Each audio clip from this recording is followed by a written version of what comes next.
Bom dia, meus amores! Tudo bem com vocês? Hoje nós temos a aula de ciência nesse clima junino, aula de ciências. Então eu peço para vocês abrirem aí na página 28 e 29. Nós vamos fazer a leitura e eu vou mostrar um pouco na forma prática, certo? Já vou adiantando, para casa nós vamos responder a página 30, tá bom? A página 30 e 31. Para casa, página 30 e 31. O nosso tema, o tema que nós vamos falar hoje é sobre o ar. Vamos fazer a leitura. Ó, observe a imagem. Então, vocês percebem nessa primeira imagem um menino ou uma menina, uma pessoa soltando pipa, certo? E aí, vem os questionamentos. O que faz a pipa da imagem se manter suspensa no céu? Porque as pipas são feitas de papel e não de outro material, como vidro ou ferro. Então, nós temos aí explicando. O ar é invisível, não tem forma, nem cor, nem cheiro, nem sabor. Em sua maioria, é composto por nitrogênio, seguido pelo oxigênio. O gás carbônico, o vapor da água e outros gases se apresentam em quantidades mínimas. Observe a composição distribuída no gráfico. Então, nós percebemos aí, nesse gráfico, que nós temos 21% de oxigênio, certo, no ar, 78% de nitrogênio e, basicamente, 1% de gás carbônico e outros gases. Então, nós percebemos que nós não conseguimos ver o ar, certo? Ou seja, ele é natural, ele está ali. Nós percebemos a presença por vários outros elementos do nosso cotidiano. Quando nós vamos encher a bola de assopro, certo? O balão de assopro. Quando nós vamos encher o pneu da bicicleta, tá bom? Então nós percebemos a presença do ar. Quando nós estendemos as roupas no varal, nós conseguimos perceber o vento, as folhas balançando das árvores. Então nós percebemos aí a presença do ar. Mas lembrando que ele é invisível, certo? Nós não conseguimos ver, ele não tem cor, não tem forma, tá bom? Professora, e quais são as principais características do ar? As principais características são o peso dele, certo? A resistência, a expansão, que vocês vão ver daqui a pouquinho, a compressão e a elasticidade, certo? A elasticidade. Nós vamos conhecer melhor agora essas propriedades do ar. Vamos lá. O ar exerce pressão. Sim, o ar exerce pressão sobre a superfície da Terra. Esse fenômeno, ele é conhecido por pressão atmosférica. Boa parte do ar está concentrado na região inferior da atmosfera, mais próximo da superfície do planeta. Nesses locais, dizemos que a pressão do ar é maior. Então, nesses locais, certo, mais próximos da superfície do planeta, nós falamos que a pressão ali do ar é bem maior. Em lugares muito altos, como em topos de montanha, existe menos oxigênio, o que torna mais difícil a respiração.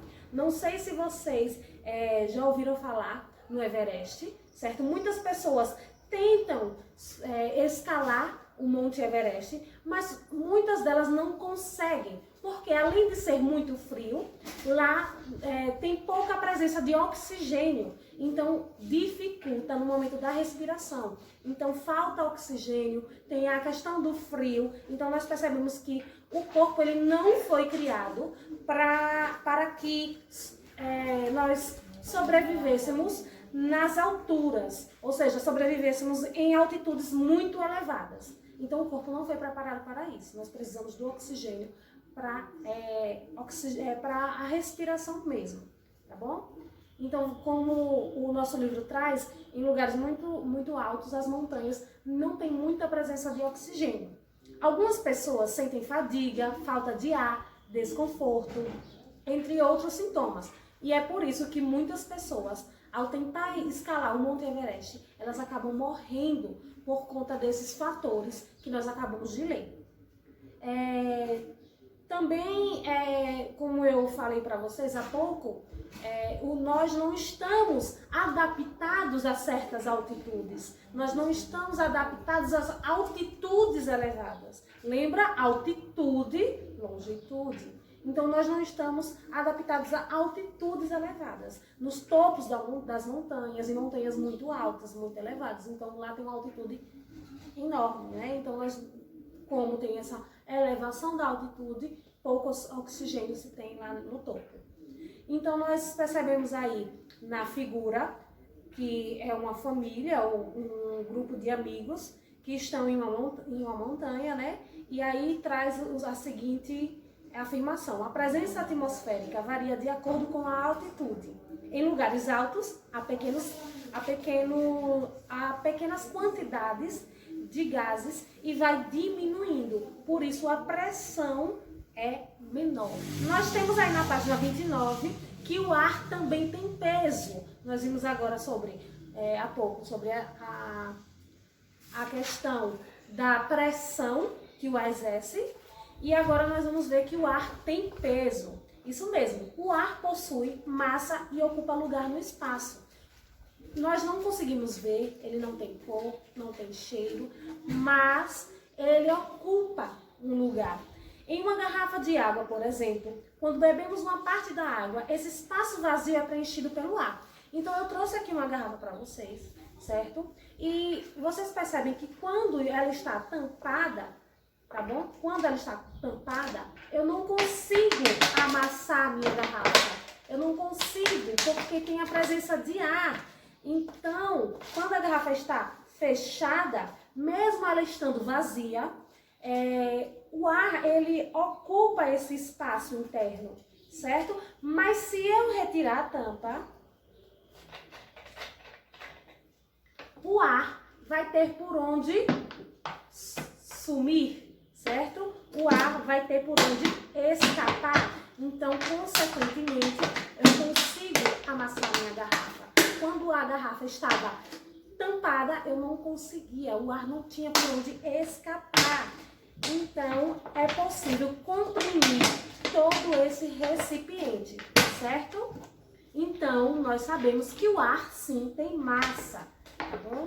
Então, essa aqui é um exemplo da massa de ar. Outro exemplo é que o ar é elástico. Vamos entender um pouco mais sobre isso, certo? O ar possui a capacidade de se expandir e se comprimir, ou seja, expandir e comprimir, tá certo? A expansão do ar acontece quando ele aumenta de tamanho. Então, quando nós estamos falando sobre expansão, nós logo pensamos em aumento de tamanho, certo? Quando nós falamos em compressão, nós vamos pensar em diminuir, o volume diminui. Então, ele passa a ocupar um espaço menor. Expansão aumenta, compressão diminui, certo? Então, aqui eu tenho uma seringa. Aqui eu tenho uma seringa. Eu vou colocar o meu dedo, certo? Aqui na seringa e vou empurrar o embolo.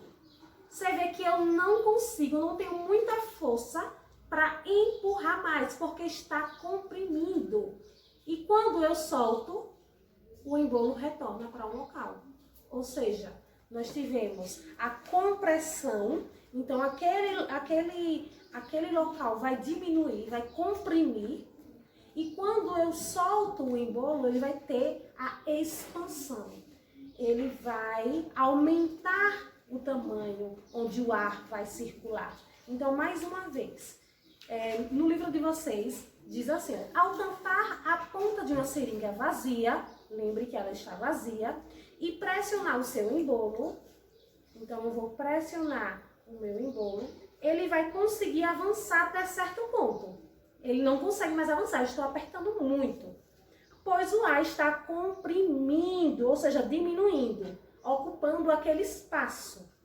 Quando nós paramos de pressionar o embolo, vou parar, vou soltar. Vocês percebem?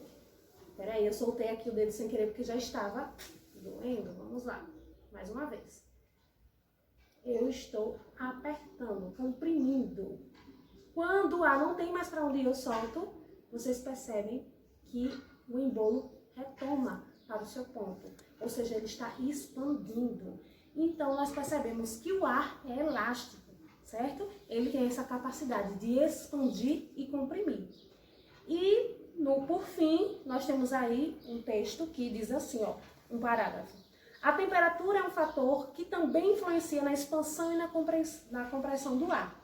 Quando há o aumento da temperatura, o ar se expande e fica mais leve, subindo para a atmosfera. Quando o clima esfria, o ar se comprime e fica mais pesado, certo? Voltando a descer para a superfície. Por causa disso, as massas de ar ficam circulando indefinidamente, certo? Então, o que eu vou pedir para vocês? Qualquer dúvida, via WhatsApp. Nós estamos aqui falando sobre o ar e vocês agora vão responder a página 30 e 31. Essa é a nossa atividade para vocês de casa.